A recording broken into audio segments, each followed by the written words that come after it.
Hey everyone, Ryan from Taylor Racing, and it's time for this week's video. Actually, I know I'm like 30, 20, 18, 15 weeks behind on videos. I know, guys, I'll get to it. I'm sorry.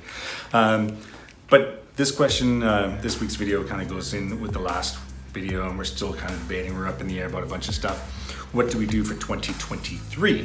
So, if we decide to race, which I want to because you know I love racing, I love doing track days, and riding on the street just doesn't give me that je ne sais quoi, the doesn't do any fulfillment to me. It doesn't help. It doesn't make me excited. So being on track, whether it's track days or racing, and I love racing, is kind of what I want to do. So what is the plan? If we do back and go, if we go back and we race for 2023, which do we do? Do we take the paperweight V4 there? Do we rebuild that one? Do we get a second one? Do we part this one out and use that money to help buy another one? Like what do we do? Or do we rebuild this one and have two? Do we try and get two bikes so that we have a main and a backup, like professional people? That would be nice to have two bikes, because having one, like when I crashed in Shuby, obviously it was a mad panic, and the people in Nova Scotia there, like, you guys were amazing at the Atlantic Motorsport Park, guys. Everyone just hustled together and welded a rear set and soldering stuff. It was crazy. The people are amazing. I had fiberglass and duct tape for bodywork. It was nuts, and those guys were crazy. Then obviously we had the catastrophic crash in Mosport in a practice, and demolished the bike, and we were out. So we had two bikes. That'd be fantastic, right? That's what I'm trying to tell myself, that I need two motorcycles.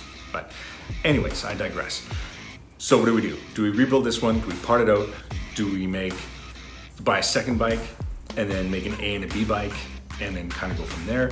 Or do we do the unthinkable in my eyes, because I bleed Ducati?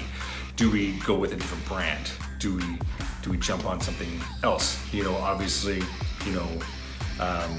Michael Leone is another privateer on a BMW, and that bike is stellar. Like, he's doing really, really well on that. Ben Young obviously won 2 championships in CSBK on a BMW. But do we, I personally, the BMWs I've ridden before, they're uninspiring to me. They're very smooth, and I like my bikes to talk to me. That one speaks a different language, obviously. But what I'm saying is, I think there's a lot of those bikes around. Even go back to Gen 1, 2, and 3 of the BMW S1000RRs, and there's a lot of them out there, so you can get them for a pretty good price. If we go to a Japanese brand, which one do we go with? Do we go with Kawasaki? They're helping out Jordan Zoke. Obviously, he's like the winningest Canadian superbike racer in history, kind of thing. So they're probably paying him a pretty penny. So to get any support from them would probably be very unlikely. Or do we go with Suzuki? But they got Dumas and Daly, both on Suzukis. Those guys are very fast. I haven't seen any real Hondas on the Canadian superbike grid, so maybe Honda might have a bit of a program they can help out with. As I said before, Ducati does not have a support program this year in CSBK, so I'm kind of out of luck on that, I guess. The last one, which I like the best, possibly, is the Yamaha. Cross-plane crank, very torquey. They sound gnarly. You can get the Yamaha ECUs and wiring harnesses and a lot of kit parts. Obviously, they're doing very, very well in Moto America, so there's probably a couple of those bikes kicking around. Now, here's the other one. The Italian counterpart, the evil sister, the Aprilia. Now, you guys know I like the Aprilias. I think they're great. It's another V4. The RS-V4 is a fantastic machine. It's been around a long time.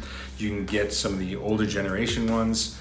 The only problem is with changing platforms, it's not just the bike, it's the spares, it's the extra wheels, the rear sets, the clip-ons. Clip-ons are probably okay, but you get what I'm saying. Bodywork, gearing, all that kind of stuff that you have to take into account. It's not just buying the bike, it's the double the price of the bike, and then that's what it's going to cost to build a race bike.